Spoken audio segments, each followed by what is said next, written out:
Ngira ngo mumaze iminsi mikeya mubonye ikiganiro Y'Amano amaze iminsi asohoye we n'umugore we Vava, ubwo bagarukaga ku buzima baciyemo ndetse n'ibyari biherutse kubabaho n'uko babyitwayemo.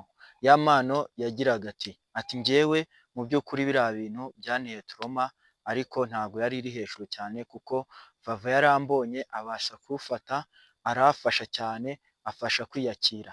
Nubwo njyewe Vava twakundanaga yari umuntu udakunda social media, ariko ubwo njyewe nari ngeze mu bihe byo kuba nabitekerezaho cyane, niwe wabashije kungarura, arambwira ati ninkomere ndetse tubasha gufatanya turakomezanya. Vava nawe ubwo yagarukaga kuri ibyo yavuze ati njyewe ntabwo nari nzi ibintu bya social media, nta nubwo nari nzi yuko biriya bintu byagera hariya, kuko numvaga social media atari ikintu umuntu yapfa kugenda atangazeho buriya butumwa, ariko nk'uko byagaragaye byarabaye kandi byararangiye.